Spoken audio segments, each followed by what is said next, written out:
Welcome back. And now it's time for our press review. We're going to take a look at the main headlines of our Egyptian dailies.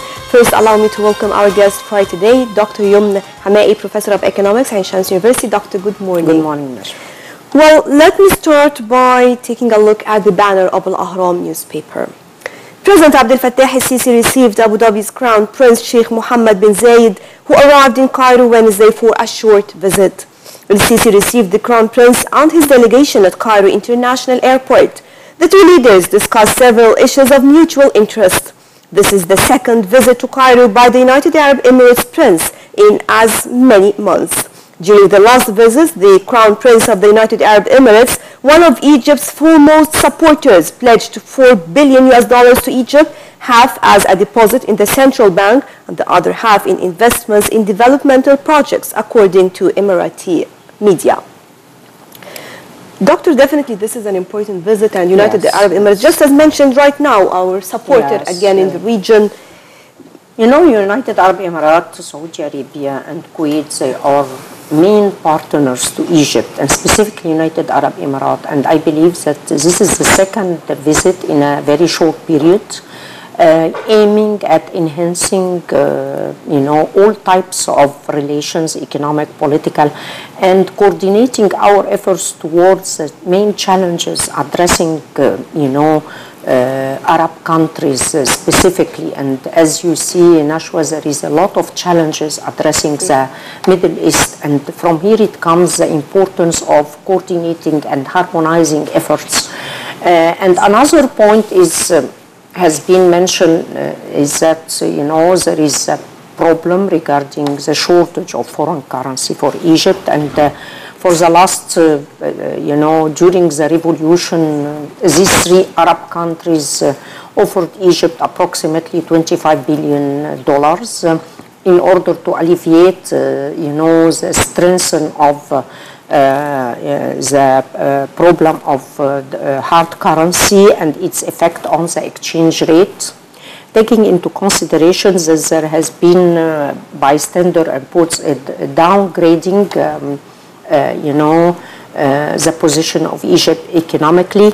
The issue is that despite the importance of having, a supply of dollar to be injected in the Central Bank of Egypt in order to alleviate the burden about the exchange rate, still a lot of opportunities in the Egyptian economy, which means that what has been done for the last period regarding mega projects, Egypt is becoming very attractive for companies of electricity, for example, because we are trying to enhance our capabilities of supplying energy in order to prepare ourselves into a new era of economic growth. So from here it comes that we have exerted efforts quite well in the mega project in infrastructure, which is quite important in construction.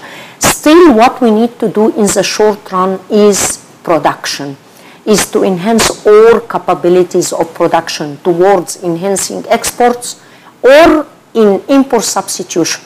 And from here it comes the importance for the short period to use all our, capabilities, the unused capabilities of the Egyptian economy. Like in the public sector companies, a lot of unused capabilities can be used efficiently in a very short period. And another thing is to activate the role of the private sector, specifically in two important sectors of the economy, industrial sector and the agriculture sector. I believe that this is the solution for what we are addressing as challenges, economic challenges. And from here it comes that people can, see the results of all these reforms that are done in Egypt. Right. Moving on to another headline, this time from Al-Wafd newspaper. Foreign Minister Sameh Shoukry welcomed his Canadian counterpart Stephen Dayan in Cairo, expressing his appreciation towards Canada's attitude in supporting Egypt's policy. Shoukry added in a joint press conference with his Canadian counterpart that President Sisi discussed actually with the Canadian minister latest regional and international issues and ways of boosting actually bilateral cooperation between both countries. Shukri stressed that Egypt will win in its war against terrorism, pointing out to Egypt's keenness to boost cooperation with Canada to eliminate extremist terrorist groups. So talking about Canada, we need also to talk about different sects when it comes to the cooperation between both countries. Actually, definitely this is important to work on means to eliminate extremist terrorist groups, of course, but definitely we need to work on more different means of cooperation with Canada. This is a very important visit by Prime Minister, Canadian Prime Minister, and I believe that, you know, this we have to invest this visit. I believe this because it's a visit for the area as a whole, so we have to address this visit with a visionary approach towards what are the challenges, how we can enhance our relationship with Canada. I believe that it needs to be enhanced. Our economic relation is quite weak with Canadian, despite that there is a lot of Egyptians are there, either they are working or and Canadian inside yes, Egypt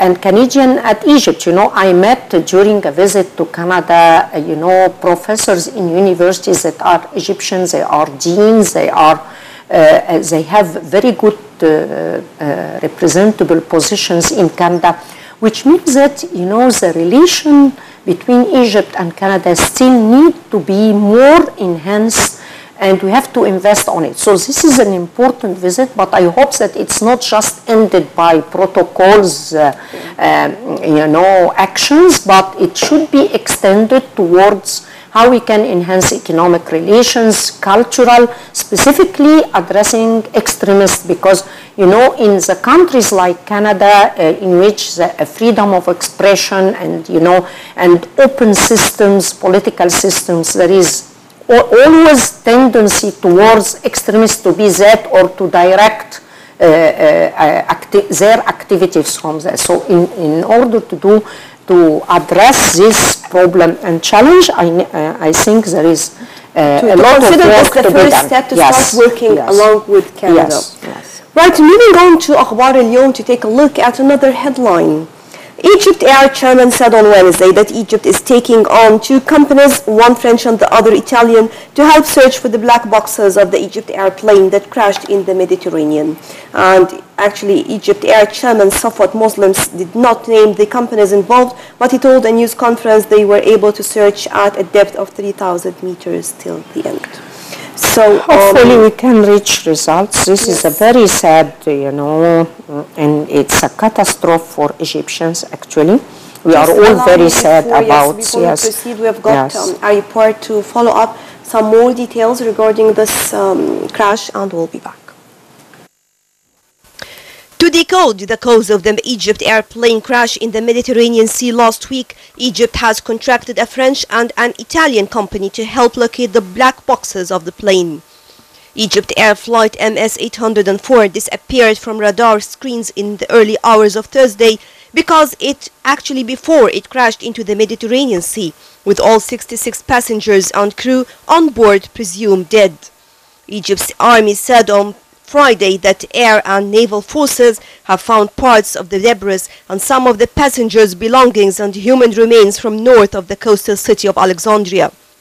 According to a technical log signed by the plane's pilot before takeoff, the plane showed no signs of technical issues before departing from Charles de Gaulle Airport in Paris.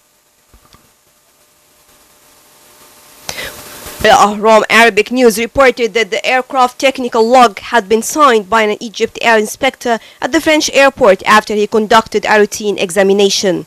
الأهم also published a document from the aircraft communication addressing and reporting system, which showed that the doomed Airbus 320 jet transmitted 11 electronic messages. The first two messages indicated that the engines were functioning properly. The third message, which was sent around 4 minutes before the plane vanished from radar, indicated a rise in the temperature of the cockpit's right side window. The plane then continued to send messages for the 3 more minutes before dropping off radar screens. Egypt and France have deployed vessels in the Mediterranean in search of the plane's black box recorders, which could be critical in identifying the cause of the disaster. The depth of the water in the area where the plane is believed to have crashed presents a challenging to search efforts. Welcome back. And still we are taking a look at the main headlines of our Egyptian dailies, moving on to Al-Ahram online. A Giza Court of Appeals overturned a 5-year jail sentence for 47 people for participating in protests against the Egyptian-Saudi Red Sea maritime border demarcation deal announced last month.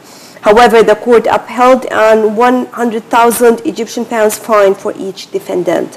According to Egyptian law, the defendants will serve 3 months in jail if they fail to pay the fine till the end. How do you read this?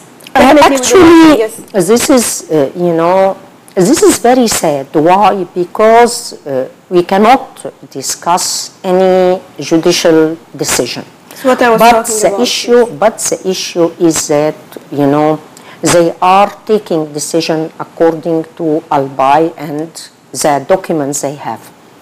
The main problem we have here is the protest law, which is, obliging those who would like to protest to take a permission. And from here it comes that this law, needs to be addressed in the parliament, which means that to how extent this law can address the needs of the people to express their points of view. But, in this decision, they have been mentioned something which is quite important, that those people, despite that they are very young, but they incited violence in the area and asking people to make actions of sabotage, which means that this is, the accusation. To how extent young people, because, I have my student and we have discussed the issue. We have a critical issue, and it has been exacerbated in, media and Facebook, and people from different points of view, they are quite conflicting points of view regarding whether the two islands are Egyptians or Saudi, and you have evidence from one part and evidence from another part, which lets the president, our president, to deliver the issue into the parliament. So now the parliament should figure out the situation regarding to real experts in order to determine the decision regarding this. But you cannot, you cannot neglect the emotional side of youth that would like to express their points of view towards a piece of their country. I believe this is a positive sign that Egyptians are quite emotional about their land.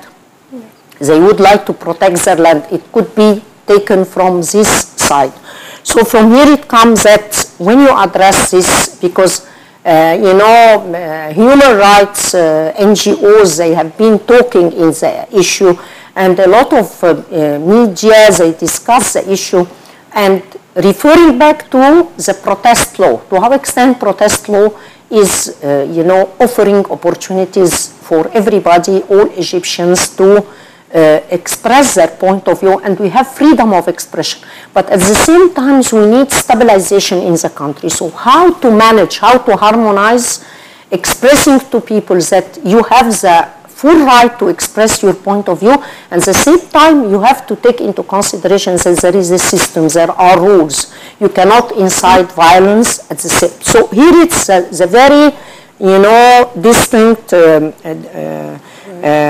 definition of what is freedom of expression. Right, moving on to another headline. The Central Bank of Egypt is to print 500 million Egyptian pounds of £1 banknotes by the beginning of Ramadan. Bank sources have said that CBE never stopped trading in £1 notes, but stopped printing them in favor of the equivalent value of coin. I don't want to take time in reading because this is important. You know that there has been a lot of interaction regarding to how extent coins addressing the needs for having this type of currency in exchange, which is quite important to have £1 and less than £0.5 quarter. this is quite important for transactions and to facilitate transaction, which can be reflected on, you know, market efficiency and the role of markets in the economy. So from here it comes that there has been a shortage in coins for the last period, and due to that the central bank decided to return back to the paper Egyptian pound. And you know, there is no difference, because a lot of people, they asked me yesterday whether the value of the currency can be, is this reflecting the devaluation of the currency? Not at all. You know, this is because it's a permission from the central bank that this is representing £1. But it's just an action by the central bank in order to facilitate transaction, since there is, you know, when you detect the need for £1, half a pound, and you find that the coins cannot address these needs, you have to change the position. Right, and finally, from a Shuru newspaper, Ministry of Agriculture announced on Wednesday that Egyptian authorities have reached their domestic wheat procurement target for this harvest season.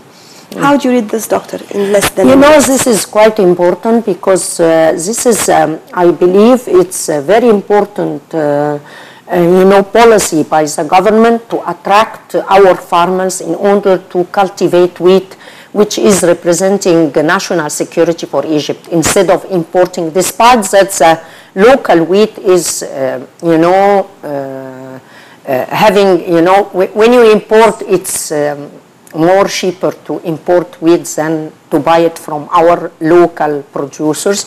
But, you know, this is quite important in order to encourage farmers, so that there are other times in which wheat prices can be increased, so that you can secure your needs, taking into consideration that Egypt now on top countries importing wheat worldwide. From here it comes that this action is quite important to offer a price that is above the international market, so that to attract those farmers. There was several problems regarding collecting wheat from those farmers, but still, you know, a lot of action have been done in order to facilitate all these transactions. And I think that all these actions is for the benefit of enhancing production for Egypt, which I started by it. This is the only chance in order to enhance the economic situation. Right, still we have more details in the following report, but first allow me to thank our guest for today, Dr. Yomman Hammaki, Professor of Economics at Shams University. Always a pleasure having you with us. And right now,